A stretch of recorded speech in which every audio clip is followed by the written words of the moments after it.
acting all high and mighty over pocket change. Ugh. Those were the words thrown at me after I had arranged $30,000 for my eldest son and his wife's liver transplant. I couldn't believe she'd say something like this to me. And this was money they'd asked to borrow. The wife of the man getting the surgery seemed to revel in my reaction, smirking at me after spitting out those awful words. My patience quickly reached its limit. If this is who they are, then spending my money on them? I took my money back and walked out of the hospital room. I am Keely, a housewife who just turned 72 this spring. My husband passed away 3 years ago, and I've been living alone since then. My son Nick is 43 this year. He's married, has his own family, and is financially independent.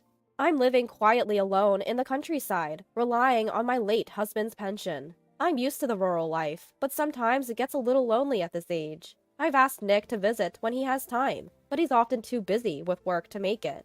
I even suggested that just his wife Ellie could visit, but she's also busy, she says. Ellie doesn't work. She's a stay-at-home wife. I would think she has time, but every time I reach out, she claims to be busy. Recently, I found out that Ellie's busy is an outright lie. My eldest son and his wife live in an apartment about a 10-minute walk from Ellie's family home. Apparently, Ellie spends most of her days at her family home. I even heard from Nick that she often stays overnight there. As a mother, I really want her to take proper care of Nick, her husband. But that single thought feels like it could escalate into a mother-in-law and daughter-in-law conflict. So I keep it to myself. Nick, you need to manage your wife better.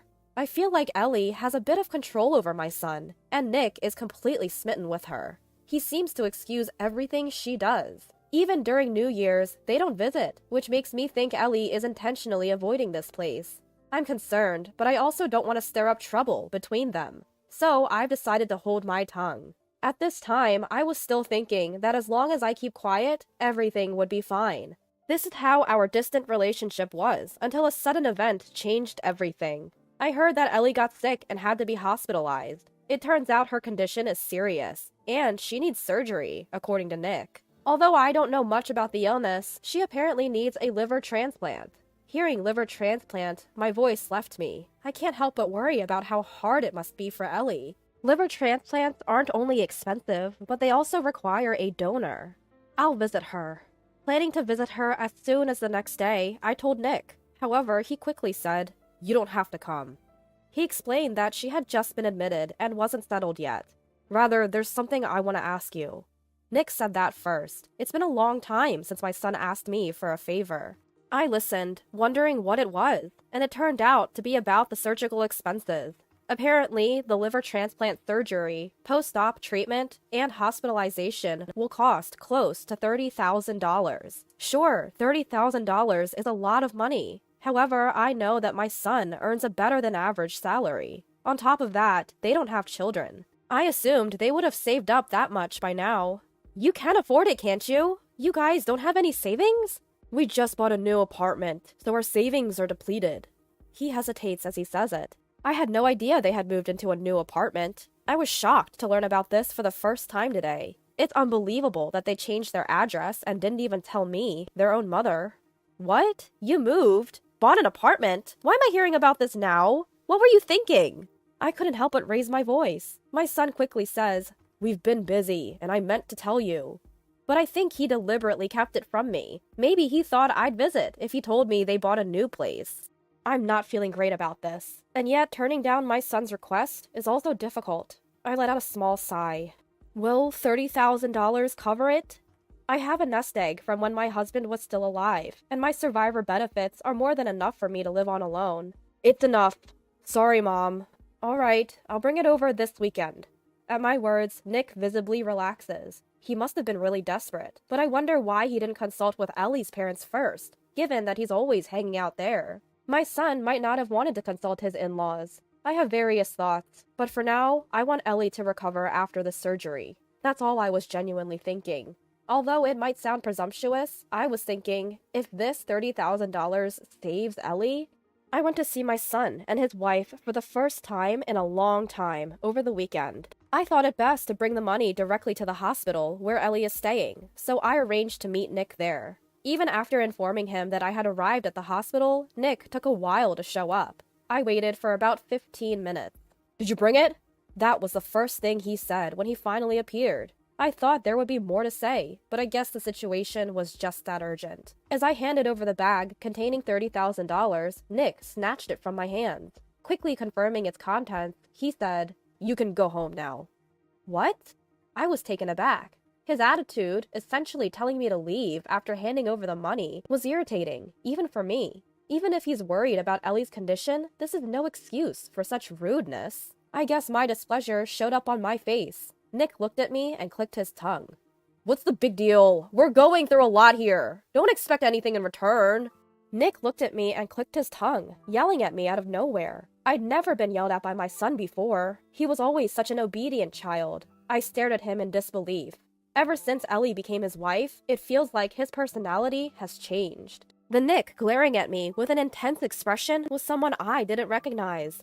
What's with this attitude toward your mother? Although I thought it was embarrassing to have a family argument in the hospital lobby, this was something I couldn't overlook. If I didn't correct my son here, I felt it would lead to something terrible. But it seemed like my anger didn't affect Nick at all. He snickered and turned his back on me. I thought about chasing after him, but feeling his complete rejection, I lost the will to do so. There was nothing more I could do. I decided to leave and headed for the exit. Just then, a woman said to me, "Oh, it's been a long time." Seeing her face, I snapped back to reality. It was Ellie's mother, whom I hadn't seen in a long time. Hurriedly, I bowed and said, "It's been a while." She was probably here to visit someone in the town hospital. I told Ellie's mother, "I came to visit, but can't find the room." She cheerfully said, "Well then, let's go together." Despite her daughter being in the hospital, she remained incredibly upbeat. The room Ellie was in turned out to be a private room. Apparently, she had insisted on having a private room. I was even more surprised it was a special room. It seemed extravagant, considering they were complaining about not having enough for the transplant and treatment costs. I knocked, and right away, Nick's voice answered. When Ellie's mother opened the door, I saw my son and his wife smiling warmly. A smile they never showed me, but had for Ellie's mother, making my heart ache just a bit. Ellie, sitting up in bed, noticed me standing behind her mother right away. Immediately, a frown formed on her face. "Oh, so your mother-in-law is here too, huh?" The careless way she looked at me was like I was something unpleasant. There's a bag of cash on the bedside table, the one I just gave to Nick. $30,000 is a lot of money. Leaving it there like that almost makes me dizzy. "Mom, you're still here? Haven't you taken care of everything already?" Nick spoke to me with a tone that was almost spitting the words out. I don't understand why I'm being treated this way. Ellie's mother doesn't seem too bothered by Nick's attitude. She just smiles. I bumped into Ellie's mother. I was about to leave, but she invited me to visit. Ignoring Nick's rude behavior, I responded. I thought it best to pretend not to notice and let it go. Encouraged by Ellie's mother, I sit in the round chair and start asking Ellie about her health and how she's feeling. Ellie, reluctantly perhaps, but unable to mistreat me in front of her mother, explains her medical condition. Turns out they found a donor for her liver transplant rather quickly. It's a cousin of Ellie's, apparently. If the transplant is successful, she'll recover her health. Enough already. Can you leave? My son clearly can't stand me being here. His leg shakes in what seems like frustration or anger. His attitude is getting to me. Your wife is sick, you know. It's natural for me to be concerned. Why are you acting this way? I brought what you asked for all the way here. Don't you think you owe me at least a thank you? At my words, Nick's face turns red. Ellie snickers at me from her bed, as if making fun of me. Acting all high and mighty over chump change. It's a turnoff to be lectured like this. I'm stunned by the words hurled at me from Ellie. Nick really has changed. Ellie's mother being here doesn't matter to him anymore. Chump change? $30,000 is chump change to you? You too couldn't come up with it, could you? How dare you insult me? And that attitude. Can't you do something about it? It's just rude. I can't help but stand up from my chair. The eldest son and his wife show no signs of being fazed. What kind of people are they, really? It's beyond infuriating. It's baffling. Ellie's mother is just standing there, smiling and saying, "Oh dear."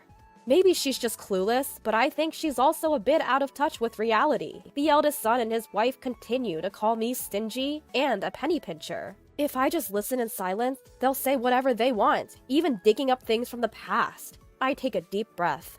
I see. I get it. I was the one who was wrong. Nick stops hurling insults upon hearing my apology. However, his face still sports a smug, disdainful smile. Quickly, I reach behind Nick and grab the paper bag casually, placed on the bedside table. It still contains the $30,000 I brought. Heavy to me, but clearly pocket change to them. Nick hastily tries to snatch the bag from me. Not anymore. But I've decided I can't hand it over. What are you doing? Give it back! That's our money! I glance at Nick, who's yelling at me, and carefully tuck the paper bag into my purse. Then I give them both a piercing look. Ellie, in her laid-back manner, says, I can't have that surgery without that money, you know. At her words, Nick starts to panic. It really is clear she has the upper hand. Ellie's mother casually comments, well, that's a problem, isn't it? It's just money, right? Figure it out yourselves. Do you think I'm going to lend such a sum after being treated like this? I'm leaving.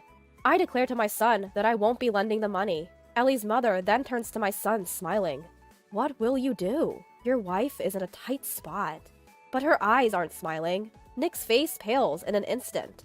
Seizing the moment, I rush out of the hospital room. I quickly jump into the elevator that had just arrived and make my way from the lobby to a taxi. I catch a glimpse of Nick running after me through the taxi's rearview mirror, but I don't care. Feeling utterly frustrated, I head back to my own home. Once home, I stare at the $30,000 I left on the table for a while. Then I replay today's events at the hospital in my head from start to finish. No matter how I look at it, I can't see where I went wrong. At one point, I even think about just blowing all of the $30,000 on some lavish spree. I decide to call my younger sister and her husband, who live nearby. Hey, how about coming over for dinner tomorrow? Bring the grandkids and the nephews. I'm always alone here, so the more the merrier. My sister and her husband are thrilled at the invitation. They say they'll bring their son, his spouse, and the grandchildren. After hearing my sister's response, I quickly contact a high-end steak restaurant and a catering service. I apologize for the short notice and ask if they can accommodate. Both are more than happy to oblige. It's good to have a long-standing relationship with businesses that can be flexible when you need it. I've already requested kids' menus from the caterer, so the little ones can eat too. The next day is incredibly busy right from the morning. Thinking we'll need some sweets after dinner, I go out to buy cakes and donuts. While I'm at it, I also get gifts from my nephew's family and my sister's family, who frequently come to visit. And for my niece and nephew and sister and her husband, who always make time to visit. I prepared gifts for them as well. I buy gaming consoles for the kids, high-end fountain pens for my brother-in-law and nephew, and matching designer bags for my sister and my nephew's wife. Once everything is set, I feel like I really accomplished something. The whole ordeal with my son's liver transplant has completely slipped my mind. As I'm just waiting for everyone to arrive, I casually check my phone and see back-to-back calls from Nick and Ellie. I'm immediately annoyed, wondering what they could possibly want now. There are also text messages, so I check them. The first batch of texts are complaints about me not paying for the medical expenses.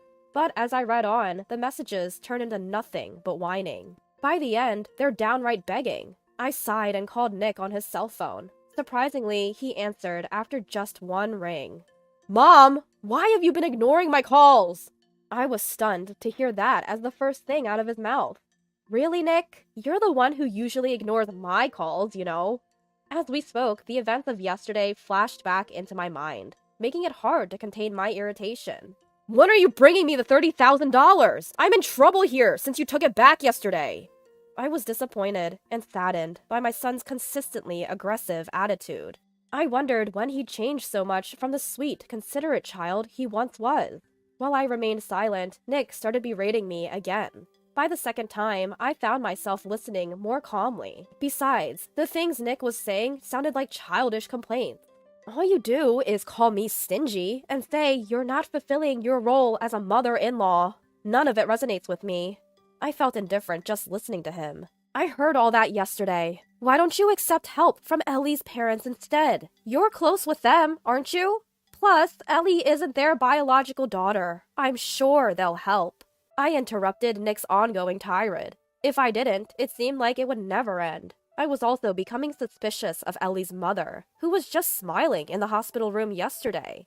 Think about my situation too. People will say I can't even afford my wife's treatment.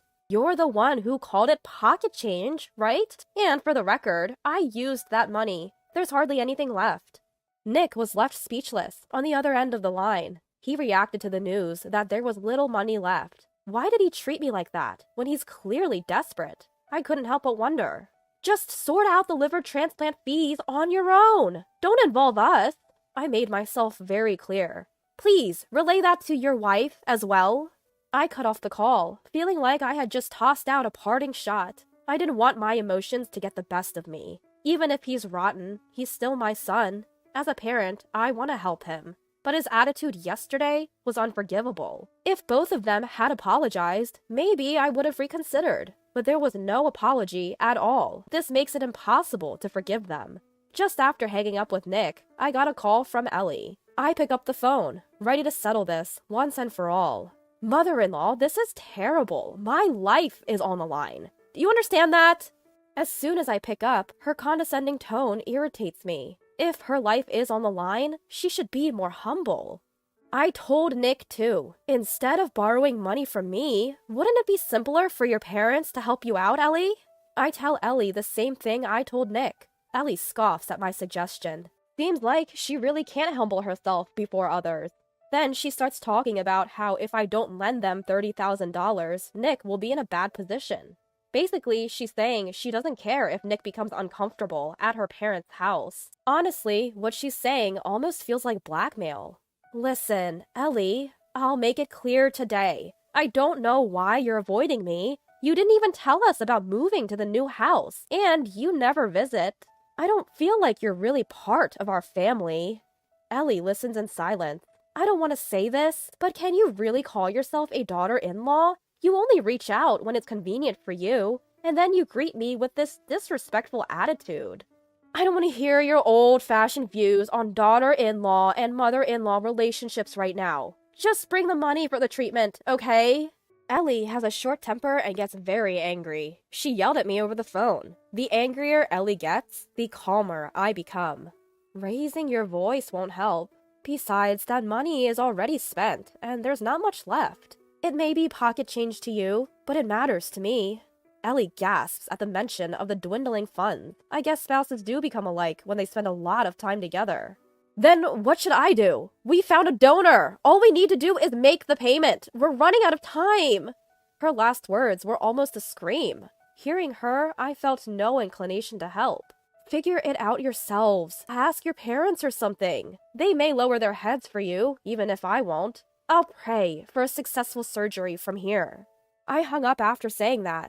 Several more calls came in from both of them, but I ignored all. By evening, they seemed to give up, and the texts and calls ceased. Later, Ellie's father came to apologize to me. I was surprised by his sudden visit, but he was a sensible man, and apologized sincerely. After his apology, I agreed to lend the money for the treatment. Ellie and her mother seem to be extreme spendthrifts. Both spend money freely, while Nick is working non-stop. Lack of savings wasn't just due to the apartment purchase, it appears. They've promised to pay back the medical expenses gradually. They are also in debt to multiple other parties, and seem to be in a tight spot.